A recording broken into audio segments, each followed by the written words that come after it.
Je suis Monsieur Foaling Loé René. Aujourd'hui, dans le cadre du cours sur les grandes théories économiques, nous allons voir le chapitre 2 intitulé « Pourquoi les problèmes économiques existent-ils » Avant de commencer, voici un petit exercice. Exercice du jour. Imaginez un village de 1000 habitants. Ce village ne dispose que d'un seul puits d'eau, d'un seul médecin, d'une quantité limitée de nourriture. Selon vous, quel problème risque d'apparaître? Gardez cette question en tête, nous y répondrons ensemble à la fin de cette vidéo. Qu'est-ce qu'un problème économique?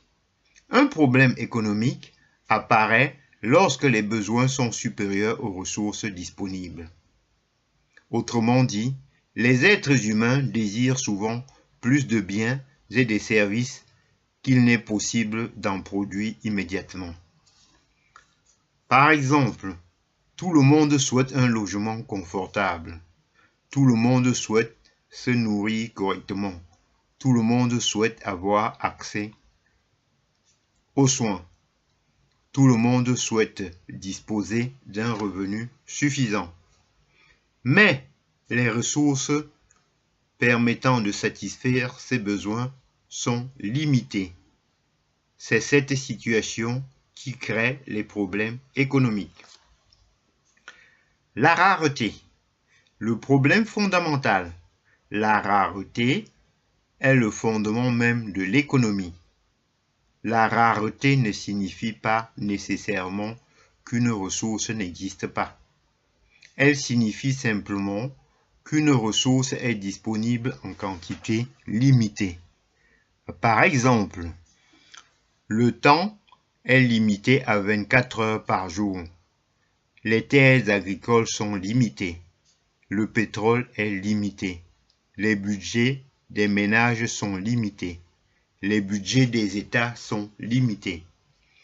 Face à cette rareté, il devient nécessaire de faire des choix. Les choix économiques. Puisque les ressources sont limitées, chaque décision implique souvent un renoncement. Par exemple, si une famille utilise son budget pour acheter une voiture, elle disposera de moins d'argent pour d'autres dépenses.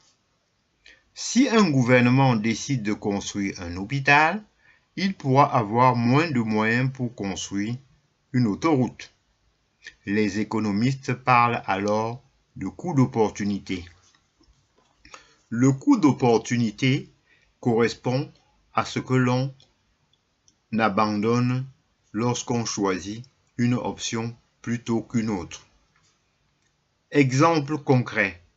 Imaginons une entreprise qui dispose d'un budget de 100 000 euros. Elle hésite entre acheter de nouvelles machines, embaucher 2 salariés supplémentaires, investir dans la publicité. Elle ne peut pas tout financer en même temps. Elle doit donc choisir la solution qui lui semble la plus avantageuse. Cette situation illustre parfaitement le problème économique fondamental. Comment utiliser au mieux des ressources limitées? Correction de l'exercice. Revenons à notre exercice. Question. Un village de 1000 habitants ne dispose que d'un seul puits, d'un seul médecin et d'une quantité limitée de nourriture. Quel problème risque d'apparaître? Réponse. Les ressources disponibles risquent d'être insuffisantes pour satisfaire tous les besoins de la population.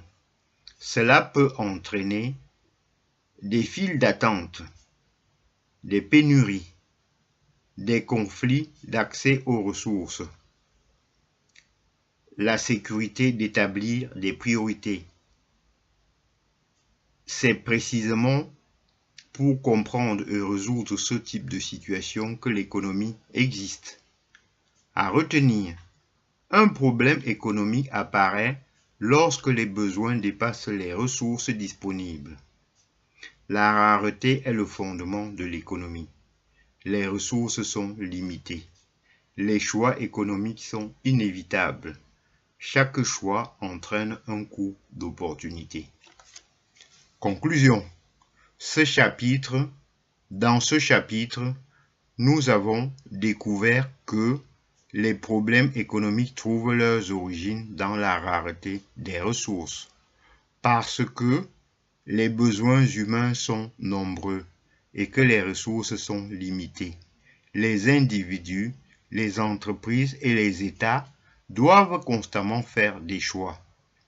Dans le prochain chapitre, nous étudierons plus en détail les besoins humains et comprendrons pourquoi ils occupent une place centrale dans l'analyse économique.